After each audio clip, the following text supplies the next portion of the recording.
there, folks. I'm Mary, and let me tell you about the wild journey I embarked on when I married into the Hernandez, not real name, family. You see, I've got quite the story to share. It's all about how I learned to navigate my family's traditions that were worlds apart from my own. I have always been a girl who wanted a simple life. You know, a loving husband and maybe some pets and eventually a couple of kids, but let's not rush into the whole parenting thing just yet. Kids are a big deal, and I believe in taking my time to be prepared for it. So I fell head over heels for Noah. He was charming and caring, and our relationship was nothing short of magical.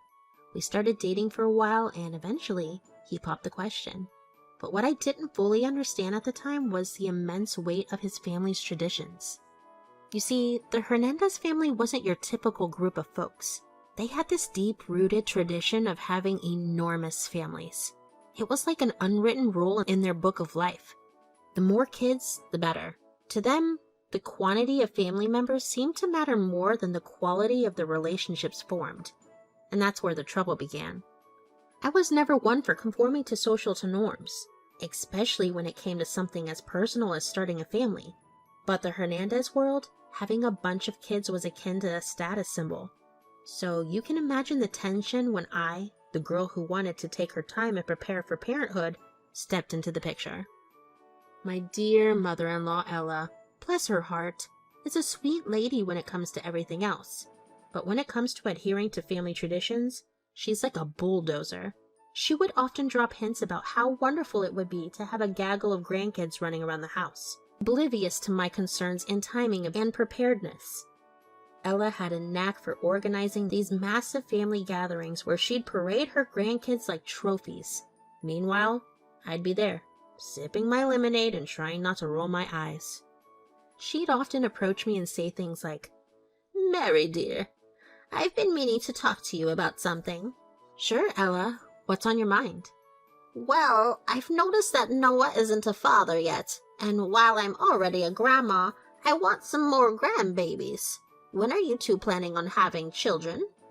"Oh, Ella, we've talked about this before. I'm just not ready for kids yet.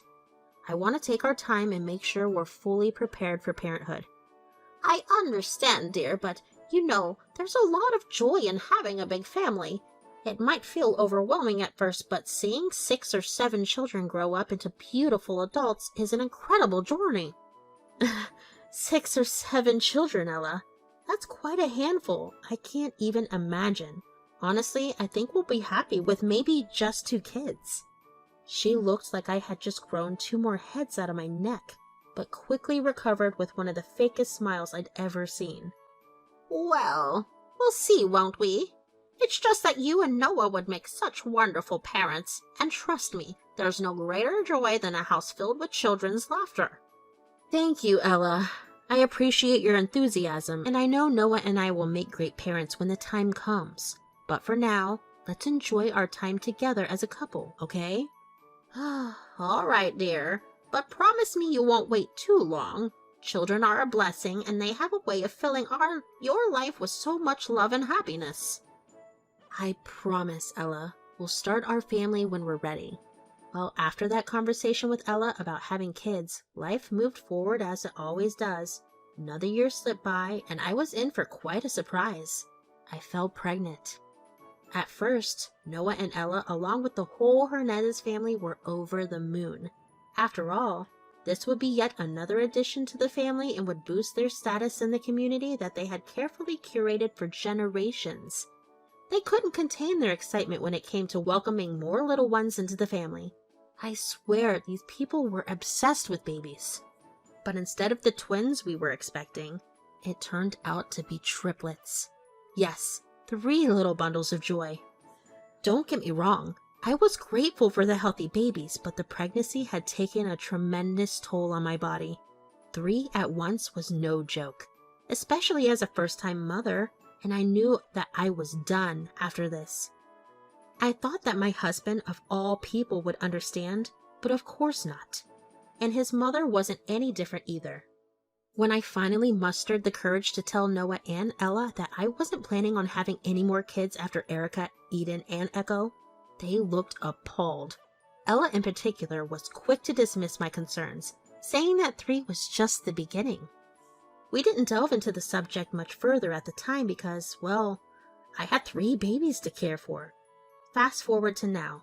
I'm 25 years old, and my little trio is 3 years old. I'm thriving as a new mother of 3, doing my best to balance work and a family life. But you see, behind the scenes, there's a little secret I've been keeping. No matter how hard Noah tries, I'm not getting pregnant again. I'm on birth control, and I've made sure that no surprise pregnancies are in my future. I joke sometimes telling them that my body could only handle 3.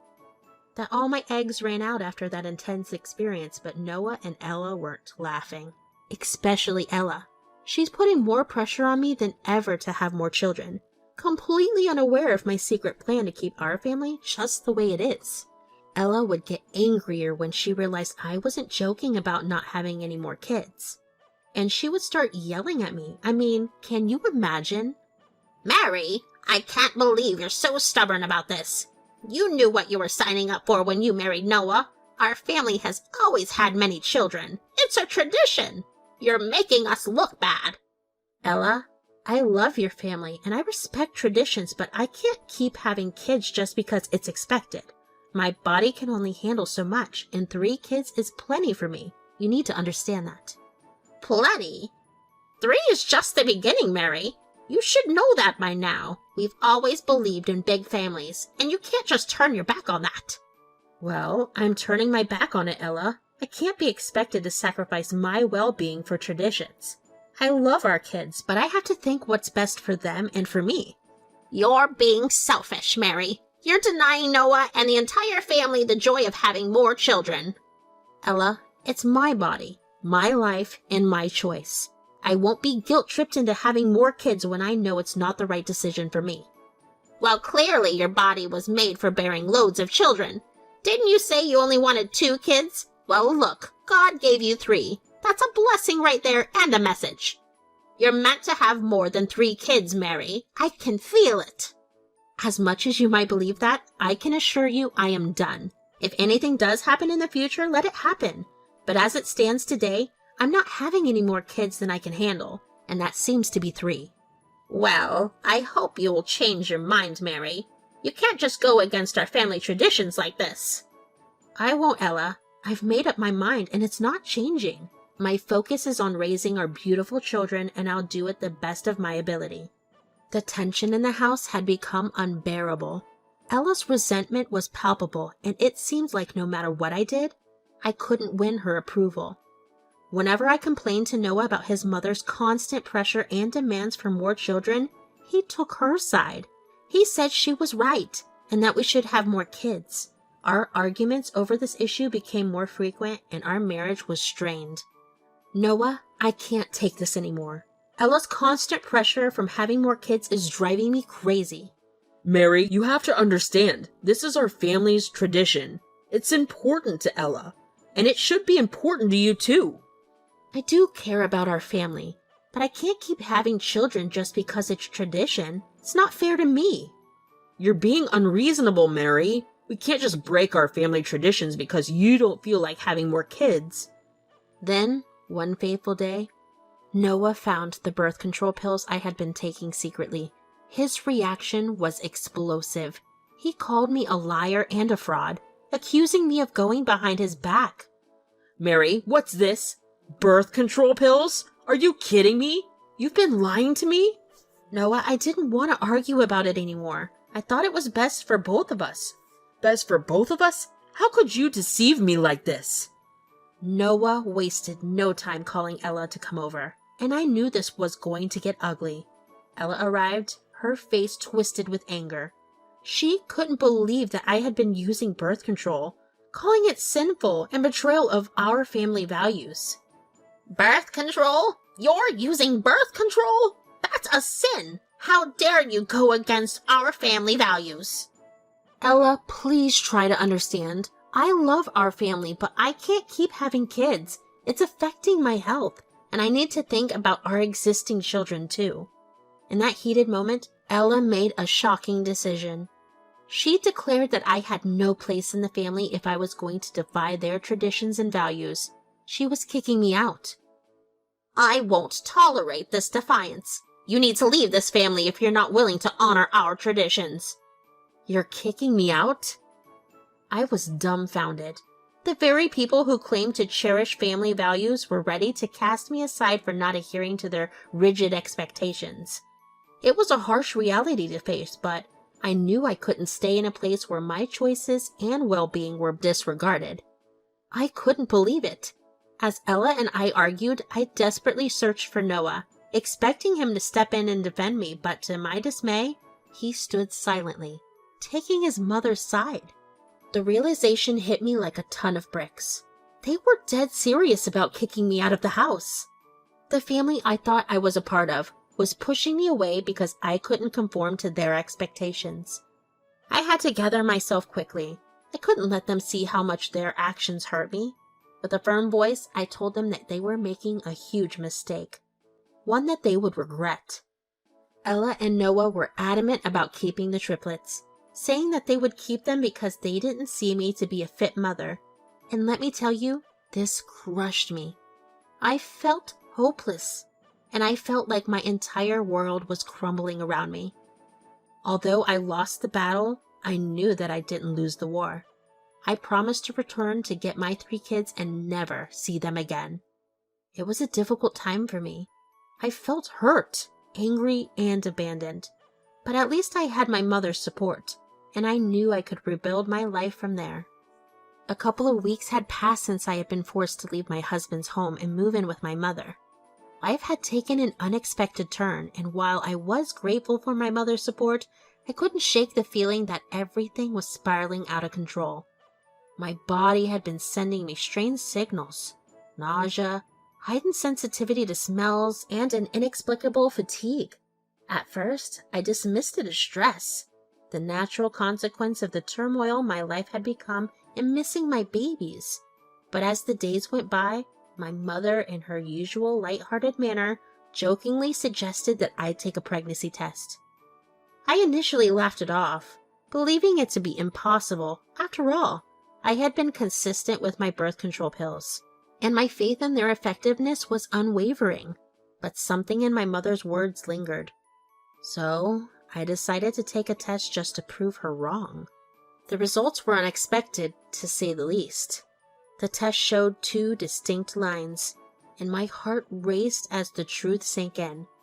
I was pregnant, and it seemed like this was my 4th child on the way. My mind spun with disbelief. How could this be? I had taken my birth control faithfully, and the chances of pregnancy were supposedly slim to none.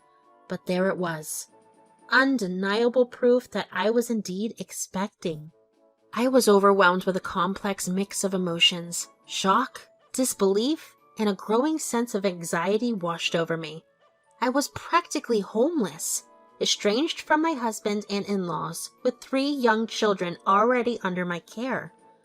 The prospect of bringing another child into this chaotic equation was daunting. My mother tried to reassure me, explaining that there was always a small chance of pregnancy, even with contraception, but rationally seemed to slip away from me as panic set in. How was I going to handle the situation? What would my future look like? The stress felt suffocating. A couple of months had slipped by, marked by video calls with my 3 children. Despite the insults and scorn hurled at me by Noah and Ella during these calls, I endured it, all for the sake of my beloved kids. They were my anchor in the storm, and nothing could diminish the love I felt for them. However, both Noah and Ella remained unaware of my pregnancy, and I was determined to keep it that way for the time being. My growing baby bump was becoming more challenging to conceal, but I had my reasons for maintaining the secret. The situation had escalated to a point where I couldn't endure it any longer. It was time for a change. I decided to take control of my life once and for all. The madness needed to stop, and I couldn't let Noah and Ella's relentless insults dictate my choices any longer. I deserved happiness and a life free from constant judgment and criticism. The decision was clear. I was going to divorce Noah and remove myself and my children from this toxic environment. It was a choice that came with its own set of challenges, but I was prepared to face them head on. I knew that my actions would not sit well with the Hernandez family, particularly Ella and Noah. They had always prided themselves on their family values, as been mentioned, and divorce was one of the big no-nos. Divorce was going to be a huge stain on their image.